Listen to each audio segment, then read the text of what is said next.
Hello and welcome to the August 20th edition of Thursday Night Thunder podcast with AJ and MMK. This is episode 26 of the series.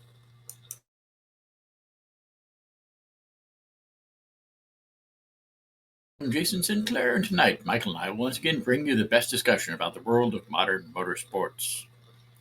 Shortly after the 2025 IMSA season wraps up on track, the IMSA Esports Global Championship on iRacing returns for its fourth season with another excellent slate of 4 races at 5 different venues.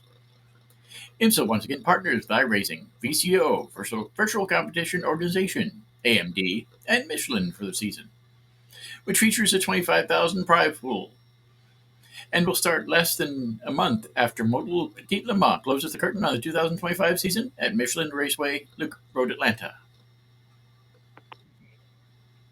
The schedule of events changes slightly from the third season, which ran from November 2024 to January 2025, with 3 of the 4 venues returning for the fourth season. IMSA Esports Global Championship races at Michelin Raceway Road Atlanta, Round 1, Sebring International Raceway, Round 2, and Daytona International Speedway, Round 4, return for both the Grand Touring Prototype, the GTP, and Grand Touring Daytona, the GTD classes. However, 2 new venues will create a unique calendar twist. The third round of the season will see GTP cars race the Long Beach Street Circuit with GTD cars head to Virginia International Raceway. Each will have a 75-minute race and be broadcast back-to-back on the same channel as part of a new, for 2025, split race concept. The schedule is Round 1, Sunday, November 2nd at Michelin Raceway Road Atlanta, GTP and GTD. Round 2, Sunday, November 16th at Sebring International Raceway, GTP and GTD. Round 3, Sunday, November 23rd, Long Beach Street Circuit, GTP and VIR, GTD. And Round 4, Sunday, December 7th, at Daytona International Speedway, GTP and GTD. Broadcast live on IMSA's official YouTube channel, as well as iRacing's Facebook, Twitch, and YouTube channels, with more than 750,000 viewers having watched across the 4-race 2024 season.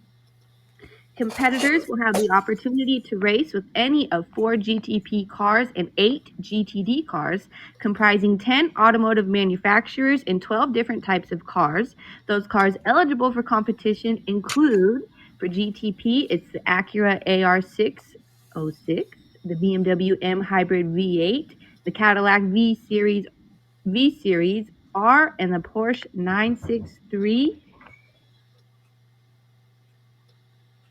In GTD is the BMW M4 GT3, the Chevrolet Corvette Z06 GT3R, the Ferrari 296 GT3, the Ford Mustang GT3, the Lamborghini Huracan GT3 Evo, the McLaren 720S GT3 Evo, the Mercedes AMG GT3, and the Porsche 911 GT3R 992.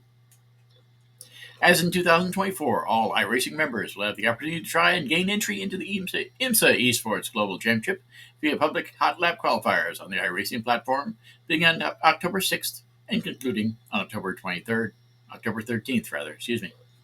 Additionally, the GTP/GTD class winners on the top split of iRacing's 2025 special events, Daytona, Sebring, Watkins Glen, Indianapolis, and Petit Le Mans, and the 2024 IMSA Esports GTP GTD class champions receive an automatic entry into the 2025 season. Teams that have automatically qualified for 2025 include Williams Esports, Grid and Go Esports, Durago Racing, and Team Redline across either or both of the GTP and GTD classes.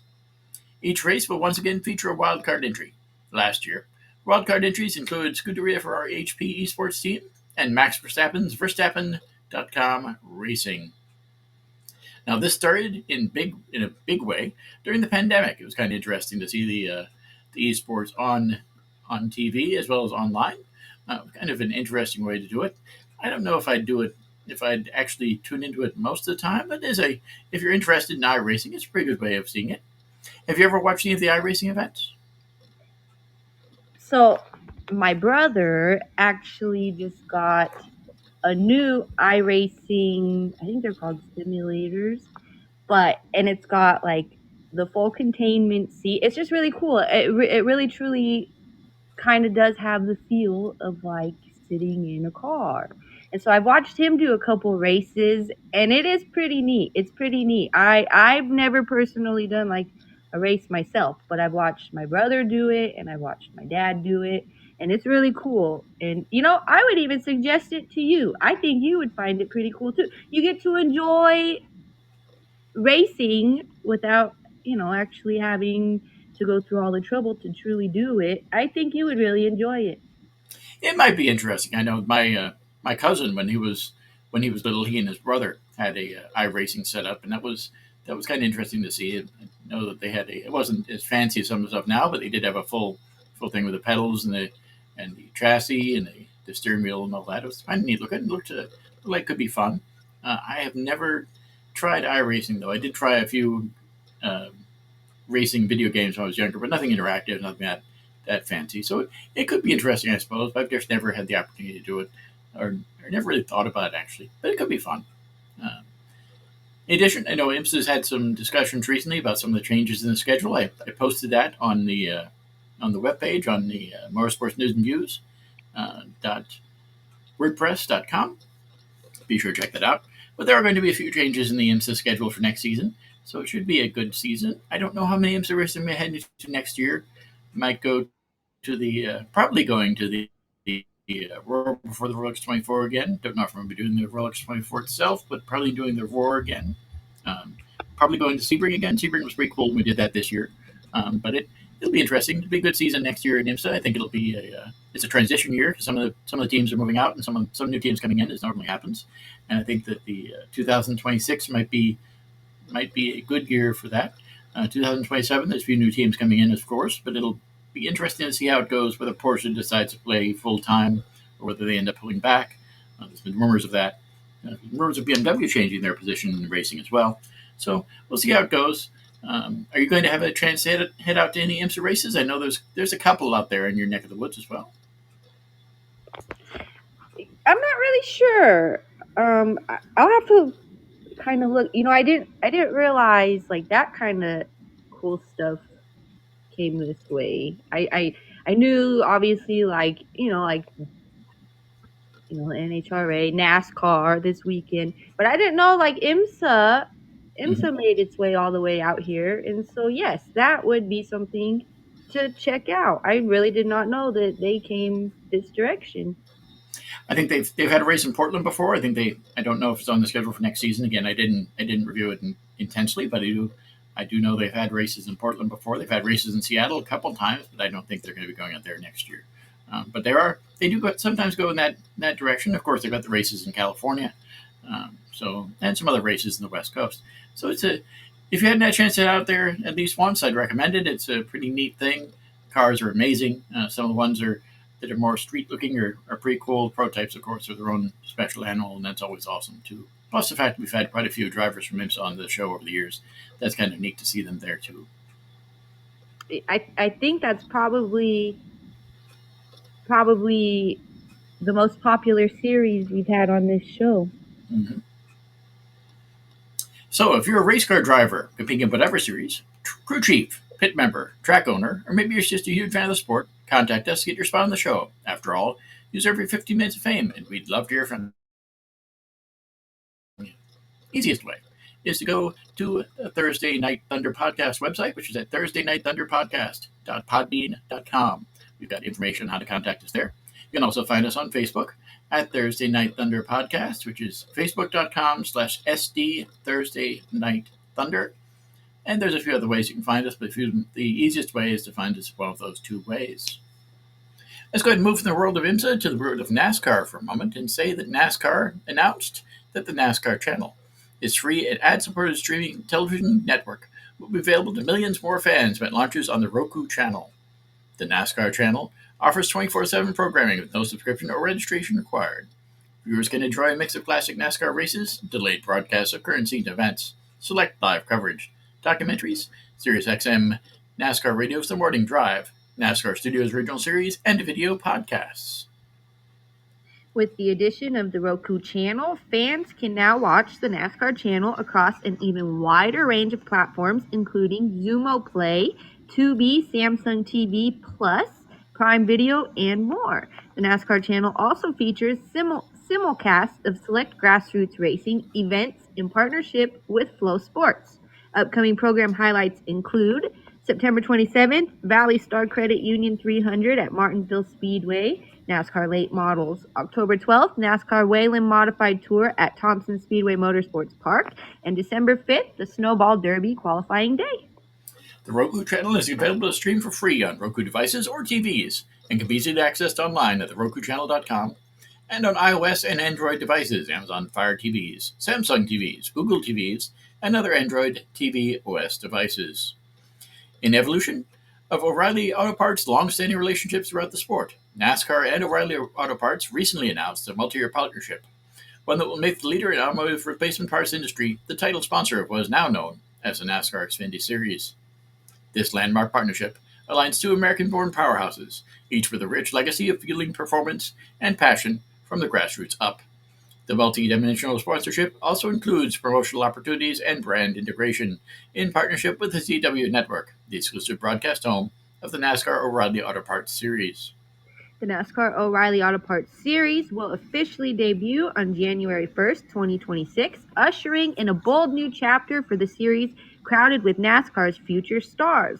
The agreement marks the fourth entitlement sponsorship in the series' history, following a dynamic 11-year tenure with Xfinity that elevated the series to new heights with an unprecedented fan engagement, innovation, and exposure.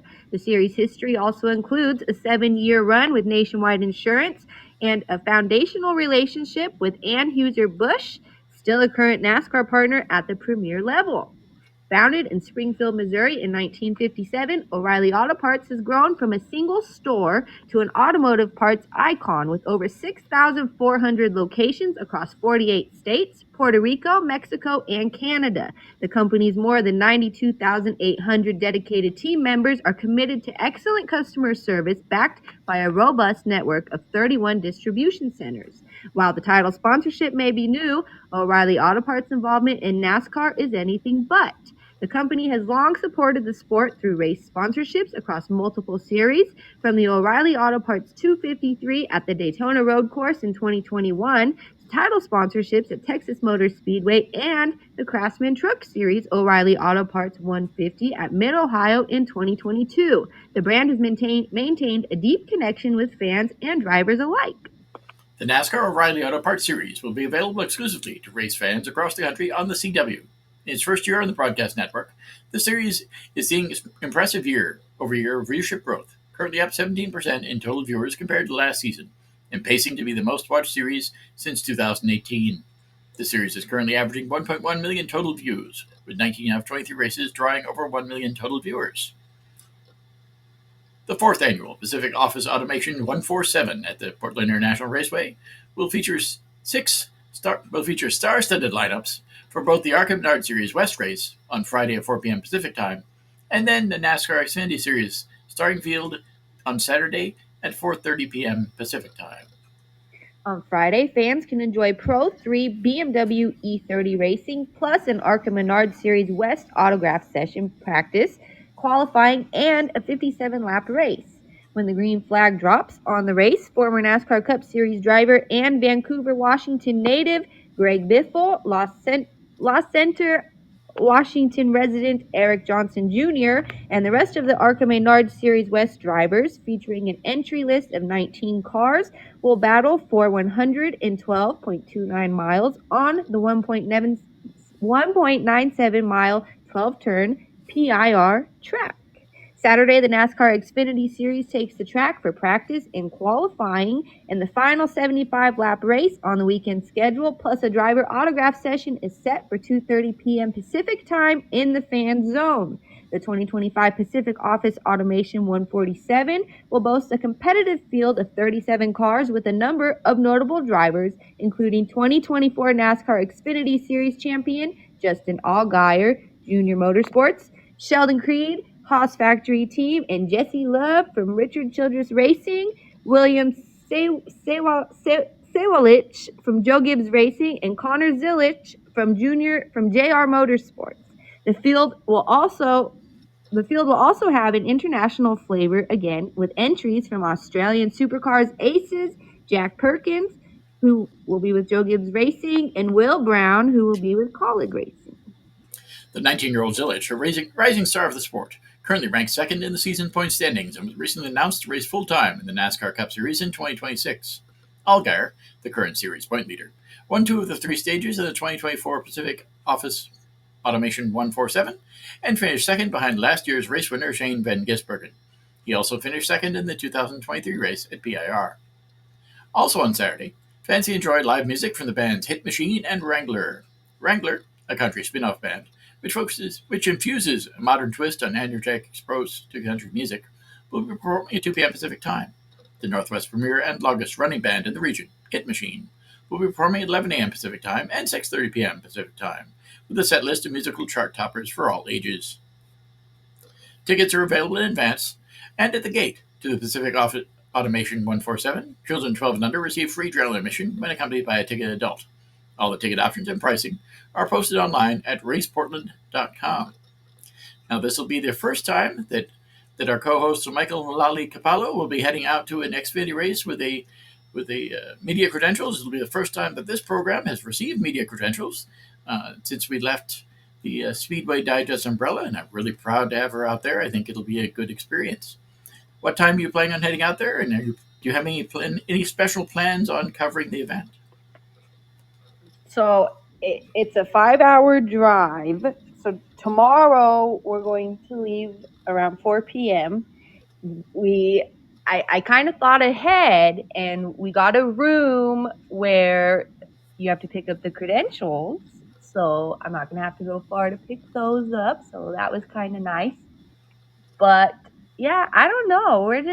We're excited. We don't really have too much of a plan. Honestly, it from listening to the Zoom meeting today and reading the email that I got a couple days ago, it all kind of sounds a little, I'm not going to say intimidating, but almost. It's quite a lot different than what we've went to in the past. So, but we're going to figure it out and we're going to make the best of it. And I hope come Sunday, I have, good content for you, for the show, for the people listening. So that's my goal. We're going to go have fun, but I hope to bring something back for the show. There you go. See if you can get an interview with Connor Zilich and ask him what it's like to fall off the top of his race car after winning the race. Oh gosh, wouldn't that be something? His name is on the lineup for this weekend. Mm-hmm. I do you see him actually driving this weekend, or do you think that's maybe a typo? I think he'll be driving this weekend. He started last weekend in Daytona, so I don't know if he'll complete the entire race, but I know he'll at least be there to start. Oh wow, well, I think that's amazing, really. But yeah, you know what? He's on the list. We're gonna try. We'll see what we can do. There you go. It should be a good time. I think I've never actually been to the raceway there in Portland, but I've seen pictures. I've gone to the neighborhood there, ridden around on the Max and all that. But so it should be a really good event. My father's actually had the chance to head out there to Portland to the race in the past, so it should be a really good time. I hope you have an enjoyable stay there in Portland. It should be really fun. Yeah, well, and of course we appreciate the opportunity. It wouldn't be possible without this show and without you. So first and foremost, we are grateful that we even have this opportunity. So thank you. Yeah, it should be really cool. I'm looking forward to seeing a little bit of the action from the race there in Portland. I don't really have a favorite for it. I think that it would be neat to see Connor Zilich do well. I've had the chance to talk with him briefly in the past, not since he got on the world stage there as much with his NASCAR wins and all that, but he seems like a really interesting character, and it should be fun. There's other races, of course, that could have a shot. Some of the guys who are coming in from other series might do pretty well. As you stated in the past, Shane Van Gisbergen did really well last year, so it should be interesting to see. I know Jack Perkins has a long history of winning on road courses, and Will Brown does as well. Will Brown, I think, has done some IMSA races in the past too, so it should be really cool. Looking forward to seeing how it comes out, and hopefully we get some good information about the NASCAR Xfinity Series, soon to be the O'Reilly Auto Parts Series. Should be really fun. Yeah, I think it will. I didn't know that that track was too small for. Of course, this was just Google, so who knows? But that the track is too small for um the I can't think of the other NASCAR series. The one a little bit above the Xfinity series, the Sprint Cup series. I didn't know the track. I didn't know that that kind of stuff. I would kind of think that it would be big enough for them because is it just a speed thing? The other cars go faster. I think it's about the infrastructure sort of because the I don't think there's as much infrastructure at the track in Portland. I've never been there, but if there's enough infrastructure for the Xfinity series and definitely enough for the IndyCar series, I wouldn't think there'd be a big step up for the Cup series. But maybe in the future they'll be able to do it. But I don't. I know they're trying different tracks for Cup and for Xfinity to try and see how they can work the schedule out. So I think some of it's just trying to hit all different places around the country, and you never know. There could be a future for the Cup Series in Portland. I hope there is. I think it'd be cool. There could even be a future for Cup racing on the street courses. I know they've experimented with that. So it'd be kind of neat if they tried to do something like that in Seattle or whatever. I know there's been races in Seattle in the past, so something like that would be awesome too. Yeah, we'll take what we can get, but I think it would be interesting. But like you said, it's almost like they're experimenting. Maybe they're That's they're what it trying is. to branch out. I think that's what it is. Yeah, but Ben Kennedy has some ideas to try and change the sport. And he had a lot of pushback this season, and that's why the schedule for next year it looks like a throwback schedule in ways. But I think in the future they'll expand again and they'll try something a little bit different, move some of the tracks around, and plus go to different places. So it should be good. And I think that the NASCAR has made some good decisions lately. So hopefully they continue. True, and I was pleasantly surprised to see that ticket prices are really not that bad. Like with my own eyes, I ran across one ticket that was like $140, and I was like, oh no. But then after I looked a little further, I found like kind of the standard price ticket, and I was very surprised. It seemed affordable, and I was just surprised. So I think NASCAR is, I don't know, whatever they're doing, they should keep doing it though. I agree. Like I said, Ben Kennedy's trying some different things. He's trying to do some good stuff with the future of the sport since it is his to inherit, and hopefully he does a good job with it. I know as the future comes on, he takes a bigger and bigger role. It could be a really good thing. Yeah, well, I guess only one way to find out. We'll just have to keep watching. That's it. Well, hopefully it's a good racing weekend. Hopefully the weather's nice. I haven't really looked at the forecast for Portland for this weekend, but I know it's been a little warm out there. But it's starting to get a teeny bit cooler. Hopefully it's not a bad weekend forecast for you. I did see it says cloudy and 87. So what would that look like in terms of racing? Does that make for a good race day, do you think?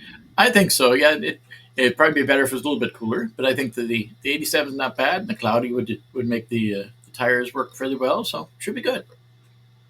Cool. Well, we will find out, and I will be updating you throughout the weekend.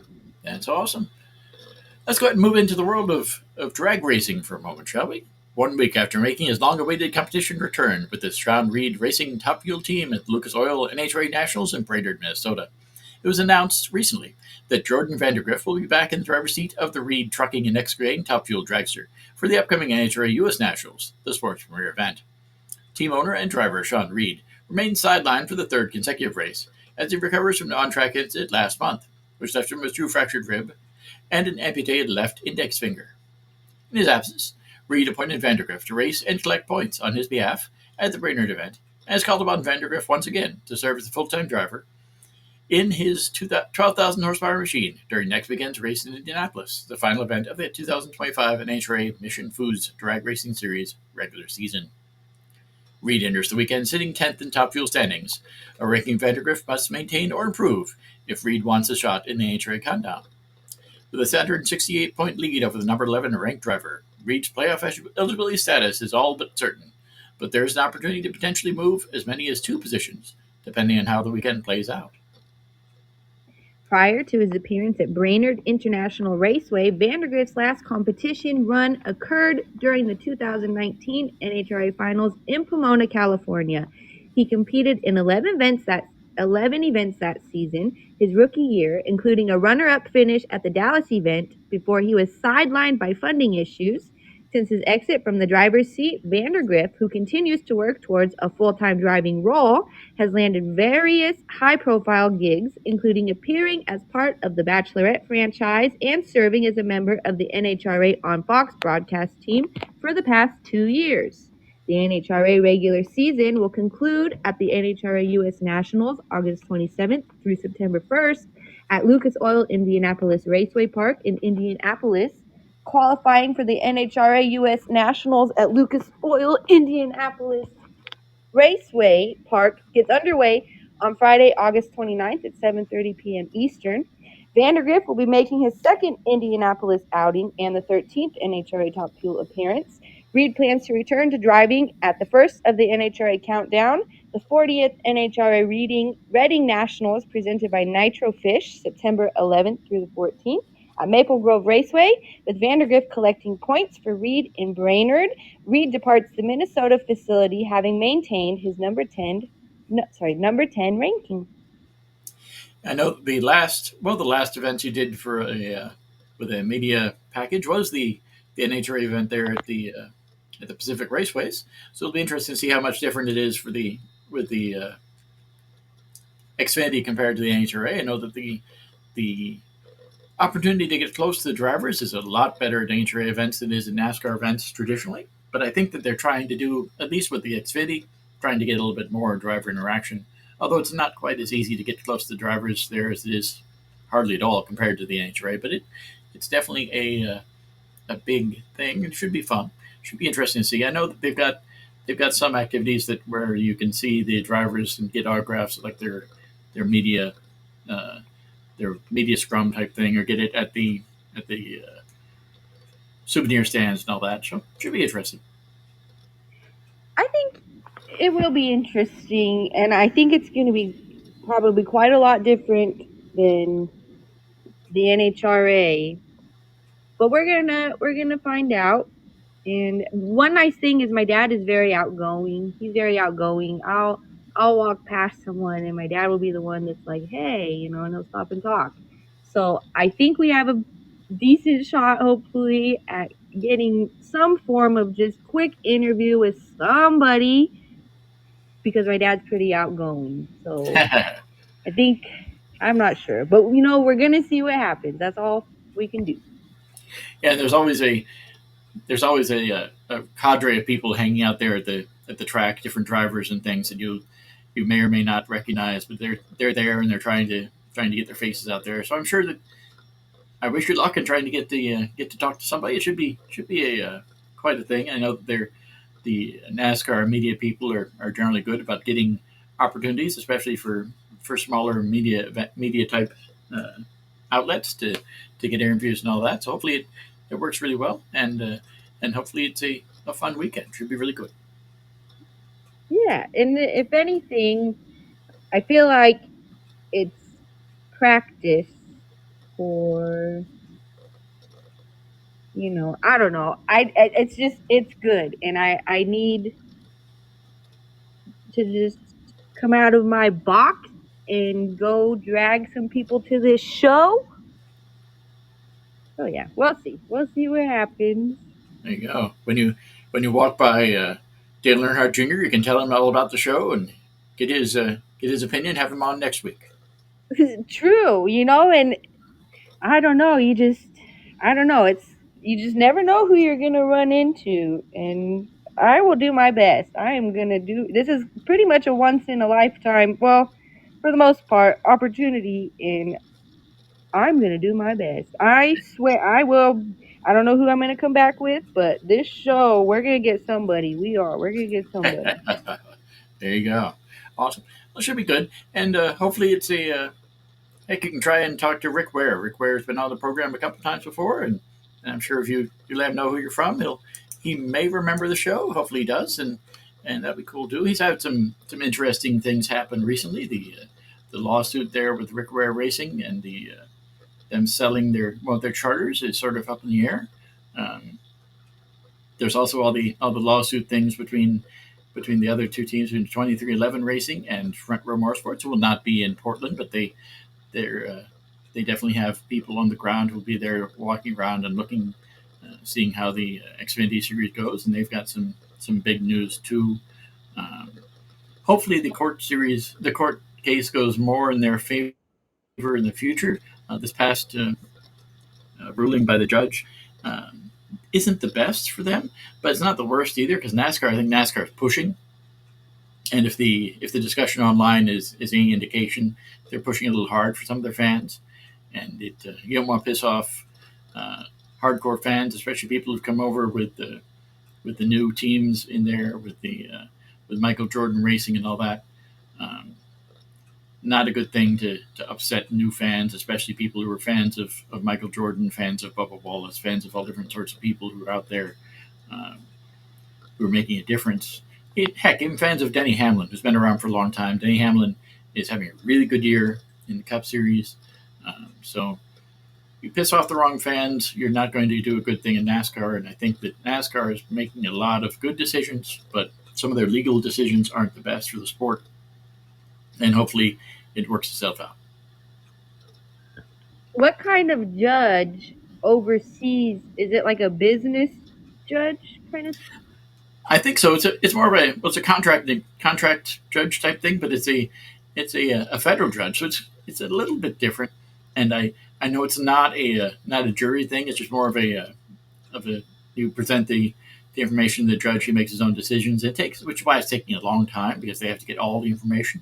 And I don't think it'll be wrapped up by next year. Um, I think NASCAR doesn't think it'll be wrapped up by next year, and so that's why they're pushing harder. That's why they want to sell one of the charters from other teams, and they can't do that. I don't think legally they'd be able to do that. I don't think that in the way that the past uh, rulings have gone, that the judge will allow them to sell one of the charters out from underneath the 2311 in Front Row. Um, so it's not a good thing for them, but it could be, and it'll be interesting to see how it goes. I don't think that, like I said, I don't think it'll be wrapped up by the end of the season. It could be.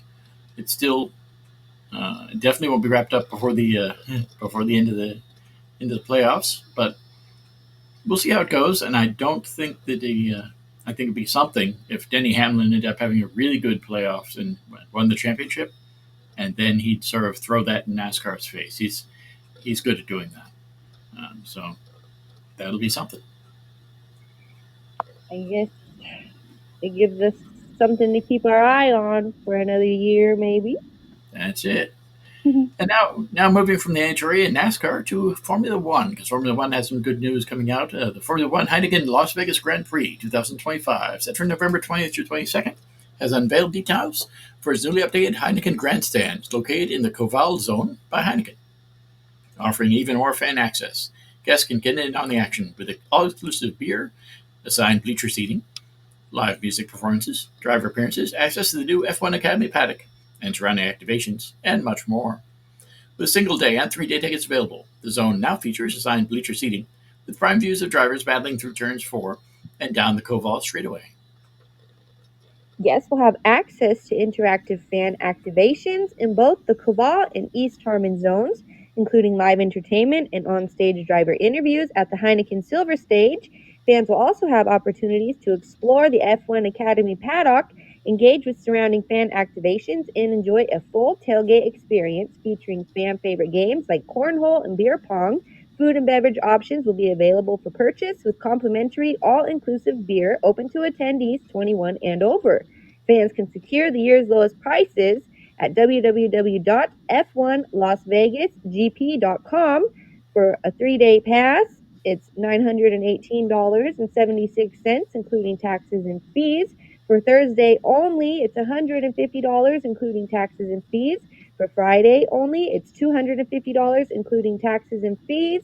And for Saturday only, it is $650, including taxes and fees. The Las Vegas Strip Circuit remains one of the most competitive tracks on the calendar, with a record 181 overtakes, top speeds exceeding 220 miles per hour, and technical challenges at every turn.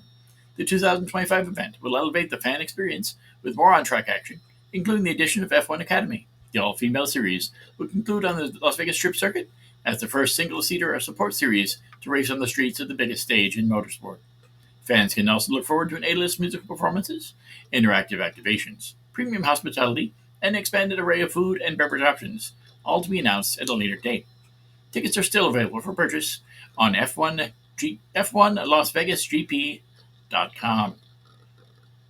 Now, I don't know about you, but I think $650 for a one-day ticket is a little pricey, especially with the fact that Las Vegas is currently. I don't think they're really in a slump, but I know they're down 17% year over year for their tourists. So I think they'll be hard pressed to sell out this year. Well, and like you said, $650 for one day and $918 for 3 days. I don't know. That's just pretty steep, I think. It is, but I suppose when you consider the fact, I'm just saying the Saturday only ticket is a little much. But if you consider the 3 days, and if you take full advantage of the bigger thing, and I'm sure people will, then it's not as bad. It's still bad, but it's not as bad. So that's what you have to look at is whether you can. I've been watching a lot of YouTube videos about beating the system at Disney, where you get the Disney food and dining plan. You can, if you end up spending more money than what you spend per day, you can sort of beat the system. I think that's the idea with this sort of thing too. If you get a really good all inclusive beer option for the 3 days, and you drink a lot of beer, that might be good for you. I don't think you'd be conscious to watch the race if you drink that much beer for 3 days, but some people don't care about that. So, but it's a pricey thing, but it's kind of a, like you said, it's sort of a once in a lifetime thing too, especially for the fact that the timing of the Las Vegas Grand Prix is so late at night. It really doesn't make sense for everybody, but for Las Vegas, I suppose it does. But again, I think that there are going to be some good deals coming out for the Las Vegas Grand Prix shortly. As I said, and as has been on the news, they're having a not so stellar year with the tourists in Las Vegas, and I think that they're going to want to at least fill up the grandstands a little bit. So there'll be some discounts. You just have to watch for them. And I'd love to head out to Las Vegas for the Grand Prix at some point. I have had the chance a few years ago to head out there, and we stayed at the timeshare resort, which was right across the street from the paddock there. So that would be awesome to do that again. But I don't know if spending that sort of money is anything good. But I think, like I said, there's always deals out there, and you just have to look for them. That's true. And yeah, I guess, like you said, when you factor in all of the complimentary stuff, that's really not too terrible. I misspoke. But Saturday just threw me off. Those numbers throw me off. They look scary, you know. The Saturday number is the scary one. Yeah, that's the one. But if you wanted to go on Thursday, it wouldn't be awful. That would be sort of like going when I went to the Formula One race in Miami. Went to the Friday event. That's the same sort of thing. So Thursday 150 isn't awful. You get to see all the different sorts of races. You get to see the Formula One plus the F1 Academy. That'd be kind of neat for a one day thing, I suppose. But I don't know about the sightlines there. So I know the Koval and East Harmon section of the track. There's a straight there, and then it goes into the turn that takes it on to the strip. So probably a good place to hang out there. I think that Las Vegas has issues with the track, where you can get around, but you can't see as much depending on where you are. The same with every F1 track, especially in this country. So, like I said, it'd be an interesting thing to go out to, and I'd love to do it at least once. It'd be fun, especially after seeing the cars in Miami. But I don't think it's going to be anything anytime soon. At least not this year, probably not next year, but you never know. There's always the chance. Um, so there you go. Do you think are all of these days late night event type days, I believe or is so. it Well, just like, I don't think Thursday is as much, but I know Friday and Saturday are both the really late uh, event days. hmm, that's kind of cool too, I guess. Hmm. And if you want to, you can hang out in Las Vegas and do all the different things during the day, and then take a nap or whatever, and come back out at night and be ready for a race at midnight or 1 o'clock in the morning or whatever time they do it local time this year. So it's always an That's option. true. That's true, and there's a lot of stuff to kill time in Vegas. Yeah, especially now it seems like there's a lot more uh, discounts for hotels. There's a lot more discounts for food and that sort of thing. And if you were going to head to Las Vegas, this would be the year, but not necessarily for those prices for the F1 Grand Prix. Like I said, unless you find a better deal, and unless you were just planning on spending one day. Like I said, Thursday would be the best day for me. So there you go. And it comes with the memories and Mm, the experience, and you can say that you went. So it's cool. It's cool. I guess you gotta go at least once. I thought. exactly. And it's not every racetrack where you can see a large man dressed as Elvis sitting on the sidelines in a mobility scooter. So there you go.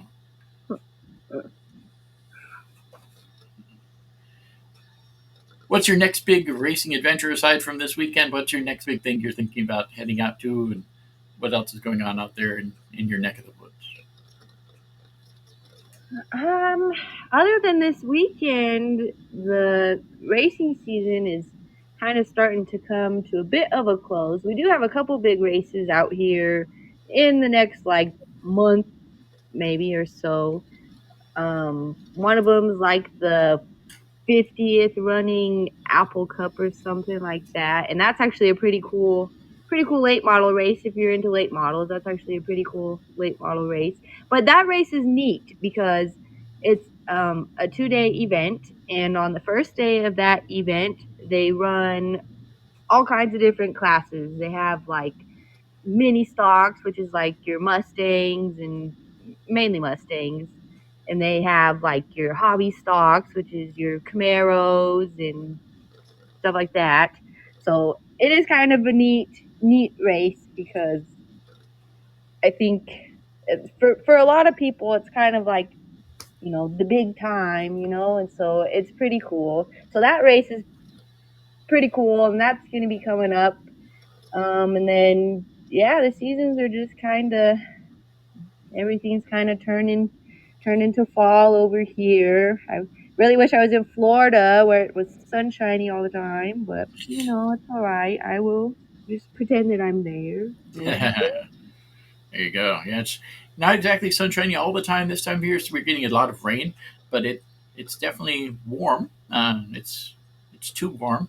It's the upper 90s feels like anyway. At least this for this next week, it's going to be about 90 degrees, and that's a lot of the rain cooled things. So, but that's sort of normal, and I think normal is good. We've had some really abnormal weather this past year, so if we get the rain in the afternoon, that's a better thing, and hopefully it ends up continuing. And hopefully the big storms stay away because I know the water is really hot along the shoreline, but it's colder further out. So that's keeping the hurricanes and all that away, and I hope that keeps up at least for the next few months. oh wow. Well, I hope so too. I know this is kind of getting into weird weather for a lot of states, Mm-hmm. so I hope things just continue going smoothly. That's it. Hopefully it does, and I hope like I said, I hope it's a good weekend out there in Portland. Should be a really fun event, and like I said, I'll try and watch a little bit of it, and we'll see how it goes. We'll talk about it definitely next week. Also, next week we've had a guest come on the show, a guy who's involved in the propane industry who works with NASCAR. They're working on some sustainable fuels and that sort of thing, so that'll be cool to talk to him next week. We're also working on a few other different guests for next week's show, but we'll let you know as soon as we figure that out. But for now, should be really cool to have a guest from the propane industry on talking about NASCAR. They did have a large activation there at Daytona. Talk about that. So we'll see how that goes, and we'll talk to them a little bit more about their cooperation with NASCAR, how their event in Daytona went, and more. So be sure to tune in next week for that. Also, be sure to check out past episodes of Thursday Night Thunder by visiting facebook.com/SD Thursday Night Thunder. That's also the way to get your own spot on the show. There's some contact information there as well. Listen to previous episodes of the show at Thursday Night Thunder Podcast.podbean.com. We're now over 1,000 downloads of the program, and that's over 26 episodes. I think that's halfway decent, but I'd love to have that number go way up. So be sure to check it out, Thursday Night Thunder Podcast.podbean.com. You can also find us on Podchaser, iHeartRadio, Boomplay, Spotify, and Player FM, as well as YouTube at youtube.com/ForPlums, that's FABORPLUMBS. If you'd like to support the show, be sure to check out the fan club feature on the Podbean app by going and checking out the link at facebook.com/SD Thursday Night Thunder for more details. It's one of the pinned links up the top. I also invite you to check out my racing news site at motorsportsnewsreviews.wordpress.com. Put out a lot of great stuff on there this past week, so be sure to check that out. A lot of recaps on recent races, as well as some news about things that are going to be going on in the near future. So there's some really good stuff on there. Be sure to check it out. In addition, if you're a fan of South Florida, and who isn't, be sure to check out the latest news and information about our slice of paradise and my travel blog for Warplum's Fantastic Finds, which can be found on Facebook at For Warplum's Fantastic Finds. At Twitter, you can go to @PBHappening for that. And by heading to For Warplum's Fantastic Finds, it's FABORPLUMBS Fantastic Finds.wordpress.com. Thank you for listening, and we look forward to seeing you again next week in the Thunderdome as we discuss the major issues in the world of modern auto racing. Thanks again.